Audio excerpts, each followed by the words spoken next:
estiman? Bienvenidos a una nueva mañana de radio. Estamos ya en el 23 de junio del año 2021, víspera de San Juan.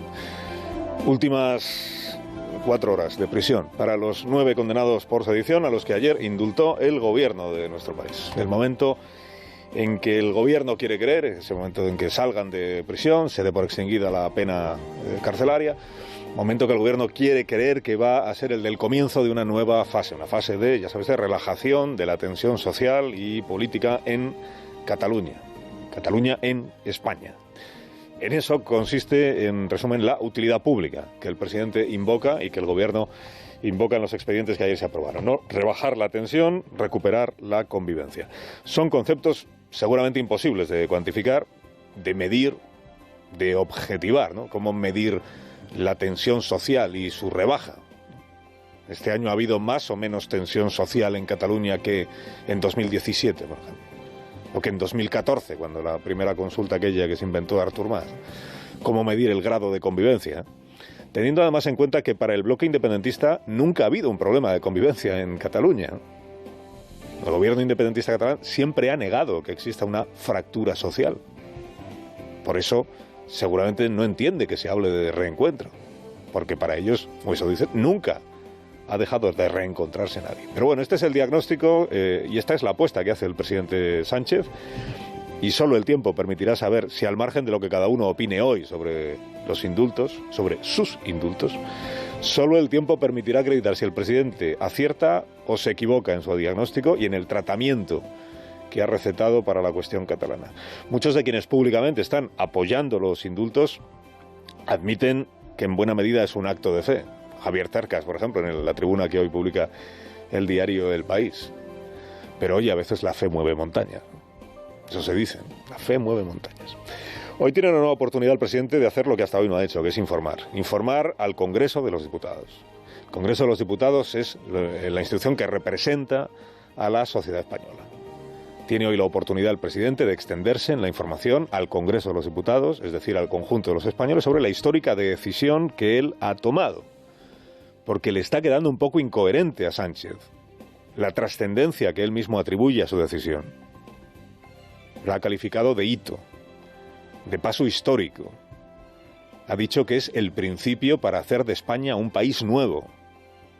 Le está quedando un poco incoherente esa trascendencia con el ninguneo al que está sometiendo a las Cortes españolas, o sea, la sociedad, para la que el presidente gobierna.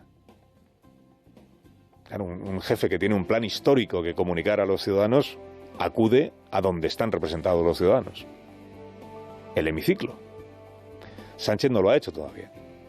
Sánchez ha hablado de sus indultos en una declaración de prensa en Bruselas, la primera vez cuando dijo aquello de la revancha y la venganza. Ha hablado en actos internos del Partido Socialista o en mítines, y ha hablado en el Liceo de Barcelona esta semana y en el plasma este de ayer en el Palacio de la Moncloa, el requete plasma. 6 pantallas les pusieron ayer a los periodistas en la Moncloa para que vieran, como si fueran espectadores de televisión, la declaración del presidente sin posibilidad de preguntarle nada. Hombre, recién concedidos los indultos más importantes de su mandato, despachó el asunto del presidente con folio y medio, que además era como una sinopsis, un refrito que decía antes Rafa, del discurso del Liceo del lunes. Despojado, es verdad, en esta ocasión de todas las alusiones emotivas y sentimentales que sí tuvo el discurso del lunes. Lo del Liceo lo mimó el Palacio de la Moncloa. Lo de ayer lo resolvió como un trámite. Encontraremos dificultades en el camino, estoy convencido de ello, pero creo que merece mucho la pena intentarlo. Ahora es el momento de la política, de pasar página. Es el momento de volver a la vía que nunca se debió abandonar. Ahora es el momento de concentrar todas nuestras fuerzas en mejorar la vida de nuestro pueblo en estos tiempos de dificultades y de muchas esperanzas. Ni preguntas a la prensa, ni examen parlamentario todavía, más allá de las 3 preguntas que esta mañana tiene que responder el presidente en la sesión de control de las 9. Veremos ahí si tiene intención o se anima a decir alguna cosa más. Y de momento sin acceso público a los famosos expedientes en los que el gobierno se basa para indultar a los 9 condenados. Claro, ayer los medios de comunicación decían, bueno, vamos a leer los 9 expedientes, pero dijo el gobierno, cuidado que la ley de protección de datos me impide facilitar estos documentos, porque hay ahí datos confidenciales que afectan a las personas y a sus familias y eso no se puede difundir. Bueno, en el Independiente hoy sí publican el documento completo del expediente, creo que está completo, del expediente de Oriol Junqueras. Y ahí es donde el gobierno explica qué es la utilidad pública, o qué entiende él. ¿Por qué entiende él que contribuye a la utilidad pública y a la convivencia, a la concordia, esta medida de gracia? ¿Y qué es lo que dice, lo que se ha conocido de estos informes? ¿Qué es lo que dice el gobierno? Bueno, de la lectura se deduce que primero se tomó la decisión de indultar y luego se ha construido la argumentación para indultar, para dejar al Tribunal Supremo sin argumentos para revocarlas y finalmente admite los recursos. De Oriol Junqueras, por ejemplo, dice el gobierno como argumento a favor de indultar que el señor Junqueras ha abandonado la vía unilateral. Bueno, no es verdad, o no es exacto que haya abandonado, como Esquerra Republicana se ha encargado de explicar en estas últimas jornadas. No es exacto que el señor Junqueras haya abandonado ninguna vía. Pero como sirve a la conclusión que se busca, pues se incluye en el expediente. La famosa carta de hace una semana. Dices, bueno, pero Jordi Sánchez también escribió una carta pública en la que proclama expresamente que él se mantiene en la vía unilateral y sin embargo también se le va a indultar. Luego en el fondo da un poco igual, ¿no? La conclusión ya está previamente tomada, que es contribuye a la convivencia, por tanto hay que excarcelarle. Claro, van a agarrar el argumento inmediatamente los del bloque independentista para decir, oiga, también contribuiría a la convivencia y a la concordia que se extinguieran todas las causas judiciales que están abiertas todavía en Cataluña. Contribuiría mucho a la convivencia y a la concordia que el señor Puigdemont pudiera regresar, porque es tan figura necesaria y principal como el señor Junqueras, que pudiera regresar disfrutando además, como hoy tiene, de la inmunidad del Parlamento Europeo. Contribuiría mucho a la convivencia y a la concordia que el Estado tragara de una vez con el referéndum de autodeterminación. Bueno, veremos qué nos traen los próximos meses. La utilidad pública, según el gobierno, consiste en rebajar la tensión haciendo ver a los ciudadanos independentistas que sus líderes pueden defender sus ideas con libertad. Otro argumento que ayer utilizó el gobierno. Argumento cojo porque naturalmente que pueden defender sus ideas con libertad. Ya lo han hecho, de hecho, incluso estando en prisión han defendido sus ideas con la libertad de escribir cartas, de hacer entrevistas desde la prisión, de hacer conexiones. La libertad de sus ideas nunca ha estado limitada.